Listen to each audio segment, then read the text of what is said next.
بسم اللہ الرحمن الرحیم نحمدہ ونصلی علی رسولہ الکریم اما بعد عن ابی ہریرہ رضی اللہ تعالی عنہ قال قال رسول اللہ صلی اللہ علیہ وسلم تجدون شر الناس یوم القیامة ذا الوجہین الذي یأتی هؤلاء بوجہ وهؤلاء بوجہ متفق علیہ۔ حضرت ابو ہریرہ رضی اللہ تعالیٰ عنہ سے روایت ہے کہ جناب نبی کریم صلی اللہ علیہ وسلم نے ارشاد فرمایا، قیامت میں سب سے بدتر شخص تم اس کو پاؤ گے جو دو رخ والا ہو۔ قیامت کے دن تم سب سے بدتر اس شخص کو پاؤ گے جو دو رخا ہو۔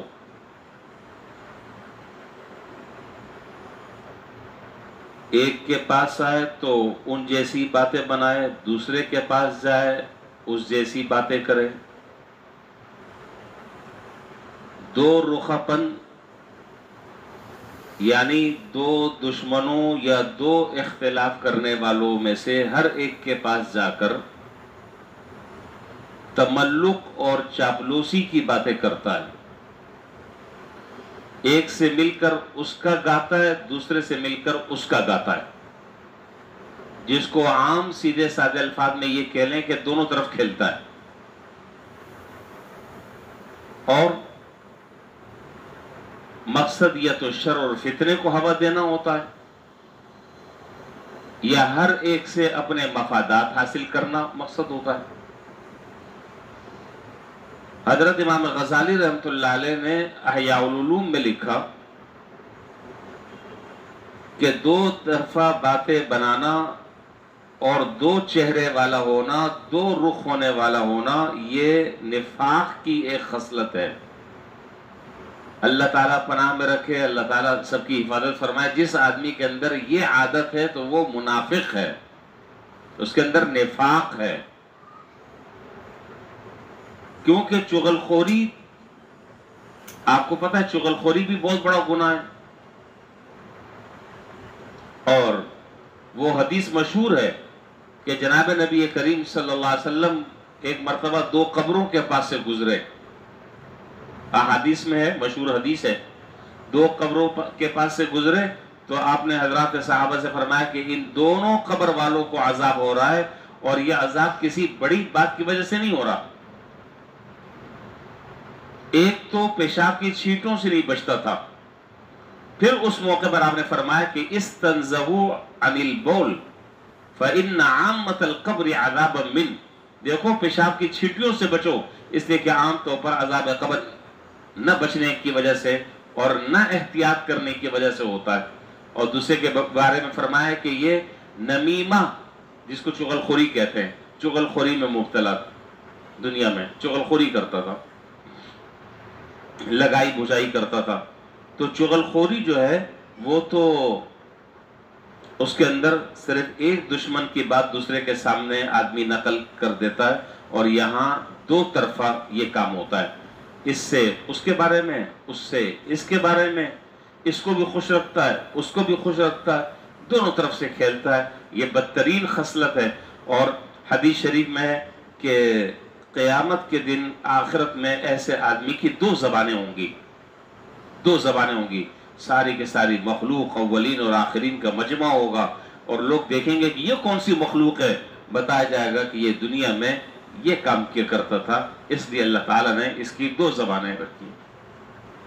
تو بہرحال بہت خطرناک گناہ ہے، بہت بڑا گناہ ہے، اس لیے بہتر یہ ہے کہ آدمی دوسروں کے بارے میں کوئی تاثر اور کوئی رائے دینے کے بجائے اپنی زبان کو قابو میں رکھے، اپنے جو حالات ہیں اپنی اصلاح کرے، اپنے اخلاق اور اعمال کو درست کرنے کی فکر کرے، وہ کیا کر رہا ہے، فلانا کیا کر رہا ہے، اس کے کیا معاملات ہیں، وہ کہاں جا رہا ہے، وہ کیسے جا رہا ہے، کیا لے کر آ رہا ہے، کیا کھا رہا ہے، کیا پہن رہا ہے، ان چکروں میں پڑنے کے بجائے اپنے حالات پر نظر رکھے اور اپنی اصلاح کرے۔ حالات کی ٹوہ میں لگے رہنے سے کچھ بھی نہیں ہوگا، جس کو اللہ تعالیٰ دے رہے ہیں آپ کے ٹوہ میں لگے رہنے سے وہ رزق کا دروازہ آپ بند نہیں کر سکتے۔ تو پھر بلا وجہ کیوں خامخواہ پریشان ہو رہے ہیں؟ کیوں پیٹ میں مروڑ ہو رہا ہے بلا وجہ؟ کیوں تکلیف میں؟ اپنے کام سے کام آدمی رکھے، اپنے حالات کو درست کرے، اپنی جو زندگی ہے جو تیزی سے قبر کی طرف آدمی جا رہا ہے، اپنے معاملات کو درست کر کر اپنے انجام کی فکر کریں۔ ادھر کی ادھر لگانا، ادھر کی ادھر لگانا، اور یہ باقاعدہ ایک فن ہے، فن آج کے زمانے میں۔ اور اس میں جو ہے بہت سارے لوگوں نے پی ایچ ڈی کی ہوئی ہے،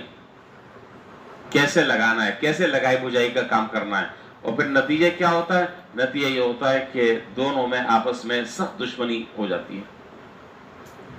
کونوا عباد اللہ اخوانا، حکم تو یہ ہے کہ اللہ کے بندے اور بھائی بھائی بن کر رہو، کسی کا تذکرہ دوسرے کے سامنے نہ کرو، نہ اچھائی سے کرو نہ برائی سے کرو، اپنی زبان کو اپنے قابو میں رکھو۔